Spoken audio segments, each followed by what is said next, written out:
Hadirin dan pemirsa, kita akan langsung menuju ke sesi berikutnya, yakni sesi pasangan calon nomor urut 2 untuk bertanya kepada paslon nomor urut 4. Baik, pasangan calon nomor urut 2, apakah Anda sudah siap dengan pertanyaannya? Siap. Anda punya waktu 1 menit untuk bertanya, silahkan. Baik, terima kasih. Assalamualaikum warahmatullahi wabarakatuh. TMB Baumi Pak Aksan. Ambo. Gimana kabar Pak Pandi? Terima kasih. Ya, Bapak-bapak ini kan mantan anggota DPR Provinsi dan Kota Kendari. Tentunya pasti banyak memahami infrastruktur apa yang terjadi, yang pernah kita bangun di Kota Kendari.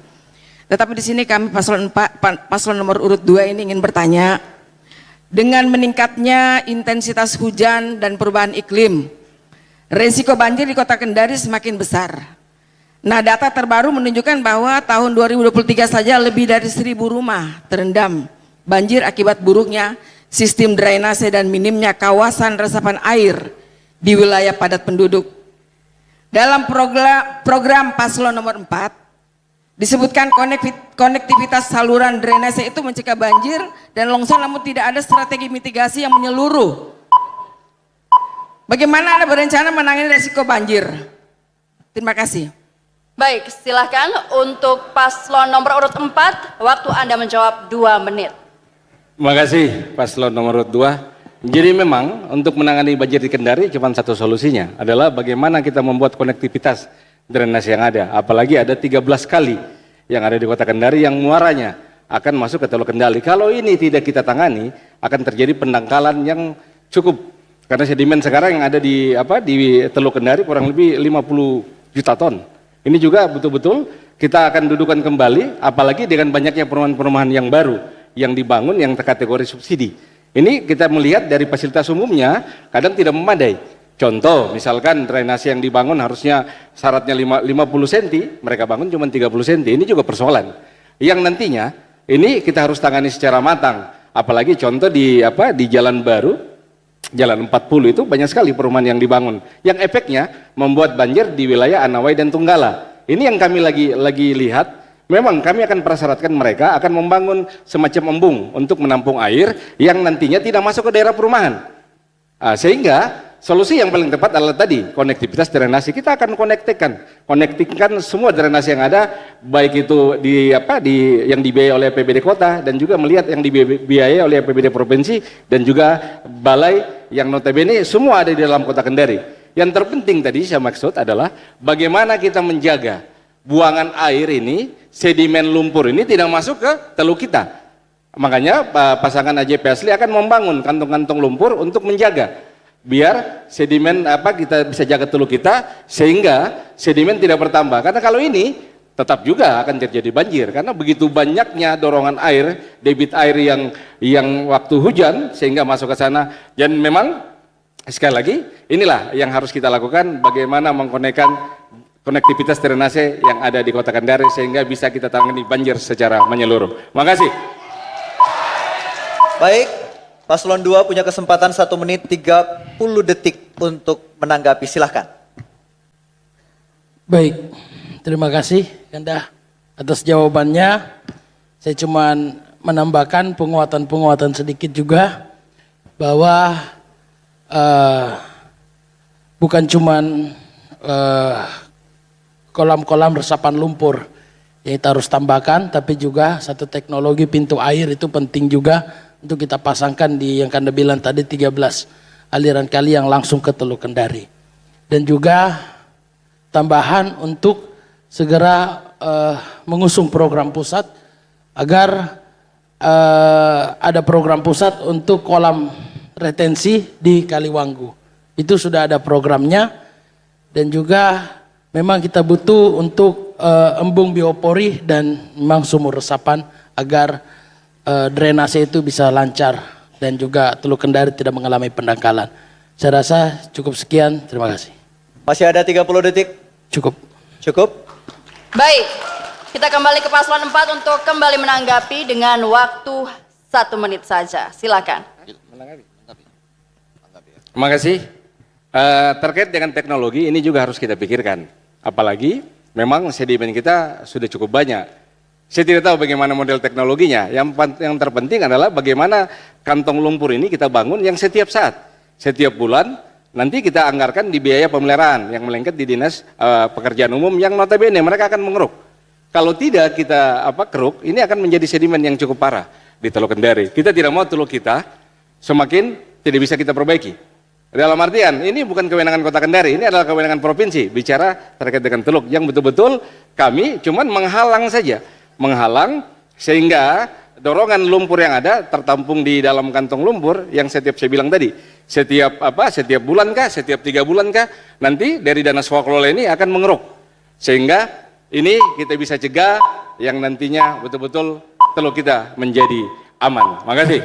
Baik, mohon paslon nomor urut 2 dan paslon nomor urut 4 tetap berada di tempat karena kita akan langsung menuju ke sesi berikutnya yakni sesi pasangan calon nomor urut 4 yang gantian bertanya kepada paslon nomor urut 2. Baik, pasangan calon nomor urut 4 apakah sudah siap dengan pertanyaannya? Sudah. Baik, Anda punya waktu 1 menit untuk bertanya. Silahkan Bapak.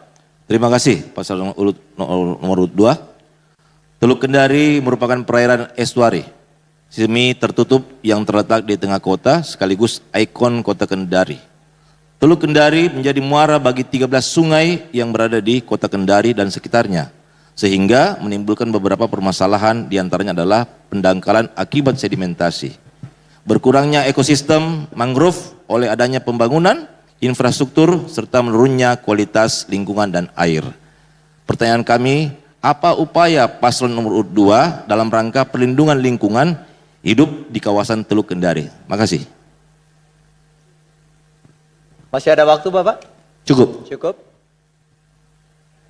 Baik, silakan selanjutnya kami akan meminta paslon nomor urut 2 untuk menjawab dalam waktu 2 menit. Silakan. Baik, terima kasih. Jadi pertanyaannya kita ini hampir sama-sama. Yang kita bahas ini tentang Teluk Kendari. Ya. Jadi yang itu juga salah satu saya tambahkan tadi, pintu air otomatis itu.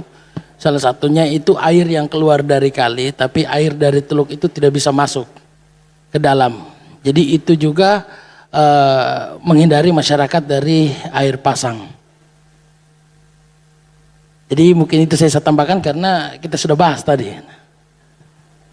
Terima kasih. Masih ada 1 menit 20 detik. Sudah cukup, baik.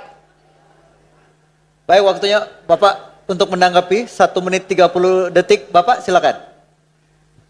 Makasih. Jadi memang teluk kita ini harus kita tangani secara maksimal. Dalam artian tadi dengan konektivitas drainase yang di 13 kali ini, betul-betul kita tidak mau sedimennya masuk ke dalam Teluk Kendari yang notabene sekarang sudah sangat menumpuk. Apalagi di RT RW kita, bahwa itu adalah kewenangan provinsi, bukan kewenangan kota. Makanya sekarang lagi diajukan revisi RT RW. Yang nantinya mudah-mudahan ini akan menjadi bagian daripada RT RW kewenangan pemerintah kota. Kalau tidak ya kita harus berkolaborasi dengan pemerintah provinsi bagaimana menangani teluk kita. Apalagi dengan mangrove yang sudah makin berkurang. Saya melihat ada beberapa potensi kawasan yang memang nanti akan berubah menjadi kawasan bisnis. Notabene mangrove ini harus kita perhitungkan. Jumlah mangrove-nya berapa. Dan juga ini yang paling terpenting karena mangrove ini juga salah satu cara kita bagaimana melestarikan di bibir laut ini yang notabene nantinya ini bisa berpotensi untuk menghalau air yang datang ataupun air masuk ke teluk kita. Dari sekian itu, jadi memang konektivitas drainase yang sangat penting karena sekali lagi tadi dia akan menampung semua sedimen-sedimen lumpur sehingga tidak masuk ke dalam Teluk Kendari yang kita cintai. Bayangkan saja Teluk Kendari ini kalau dalamnya 6 meter, 5 meternya lumpur, sisa 1 meter air. Ini harus menjadi persoalan utama kita bagaimana berkolaborasi dengan pemerintah provinsi nantinya agar teluk kita bisa terjaga dengan baik. Terima kasih. Baik, selanjutnya kami akan persilakan paslon 2 menanggapi kembali dengan waktu 1 menit. Silakan. Baik Pak Aksan, terima kasih. Saya coba menanggapi sedikit. Ya, mengenai pembangunan yang ada di Kota Kendari ini adalah tugas kita semua. Jika kami yang terpilih menjadi wali kota, insya Allah apa yang menjadi keinginan masyarakat agar supaya Kota Kendari ini aman, nyaman, dan tidak mengalami lagi banjir, mudah-mudahan program Menyala Sejahtera, Menyala Nyaman, Menyala Aman ini akan kita laksanakan supaya Kota Kendari ini tidak lagi ada warga masyarakat yang berteriak karena kebanjiran. Tidak lagi ada yang menangis, gulung kasurnya, tikarnya karena kebanjiran, karena drainase mereka sudah mulai dangkal. Sehingga insya Allah jika kami yang terpilih, maka pendangkalan itu akan kami bersihkan setiap minggu atau setiap bulannya. Terima kasih. Masih ada waktu. Baik, waktunya sudah habis. Terima kasih untuk dua pasangan calon. Kami persilakan untuk kembali ke tempat duduknya.